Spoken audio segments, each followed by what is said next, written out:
David is 47. He built something on his own time. His wife uses it every day. He hasn't shown it to a single stranger. I brought in Aristotle, the philosopher who argued a man is what he does, not what he believes about himself. By the end, Aristotle will show David that the question keeping him still doesn't belong to him. She uses it every day. So, How many others? none. I mean, there are reasons. Good ones. It's not the kind of thing you just push out and see what happens. You built it. It works. There is the making and there is the offering. You have done one. It's not that it's not ready. No. It's more that ready is the wrong word. There's a way I work.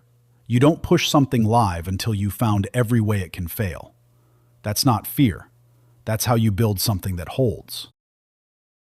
When is it finished? There are edge cases I want to get through first. Things that could break when someone who isn't my wife is using it. Consider the man making shoes, not the man who knows the trade, the man whose hands are in the leather right now. He is not waiting to become a shoemaker. He is one. All human happiness or misery takes the form of action. The end for which we live is a certain kind of activity, not a quality. You are not a thing you possess. You are a thing you do, right now, or you are not doing it. I just figured it out. Honestly, anybody who'd spent enough time with the same problem would have gotten there. You did not come this way. Every room you have ever walked into, you had already read it before you entered. Everything you built before you knew how to build it. That is not luck, and it is not the situation. The virtues then come to be in us neither by nature nor in despite of nature, but we are furnished by nature with a capacity for receiving them and are perfected in them through custom. What you are calling coincidence is habit. What you are calling circumstance is character you assembled one repetition at a time. Look, I don't want to oversell it. I had a problem I'd been letting sit. I got annoyed enough to finally work through it, and then she kept using it and didn't stop. That's the whole thing. I'm not trying to make it bigger than it is. And as at the Olympic Games, it is not the finest and strongest men who are crowned, but they who enter the lists, for out of these the prize men are selected. So too in life, of the honorable and the good, it is they who act who rightly win the prizes. You built it, you put it in her hands. That accounting is already done. Whether you choose to recognize it changes nothing about what happened. Okay. There is a voice in you that has been making an argument, the one that keeps the thing to yourself rather than in someone else's hands. What does it say? It's not a voice. It's just being realistic. What happens when someone who isn't my wife uses it and it fails? What happens when they were counting on it? I'm not being dramatic. That's how you think when something going wrong actually costs something. Call it whatever you like. When has being realistic ever argued back against you? Make the case, all of it. Argue it the way you'd argue it to someone who needed convincing. Okay, the thing has had one user, my wife.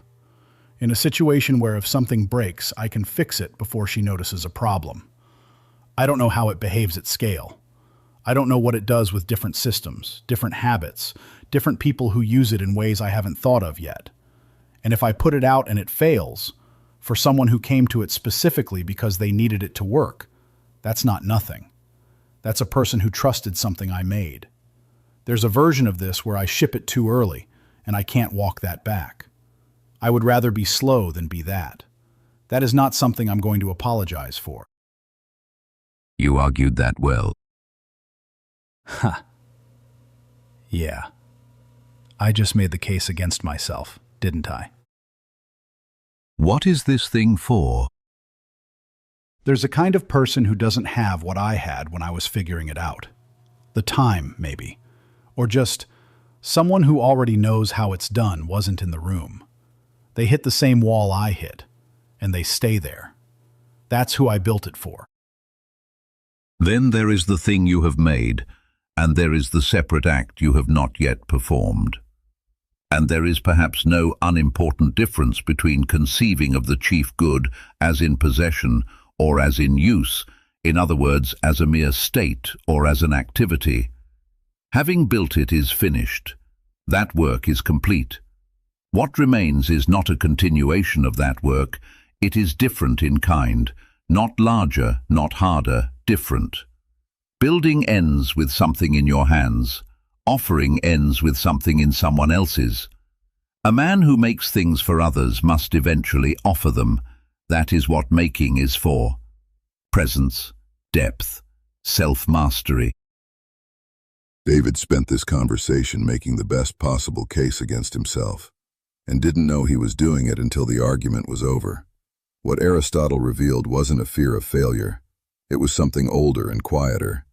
The habit of being excellent without claiming it, practiced so long it had become invisible, even to him. That is not humility. That is self-abandonment with very good reasons. Aristotle put it plainly. And there is perhaps no unimportant difference between conceiving of the chief good as in possession or as in use, in other words, as a mere state or as an action.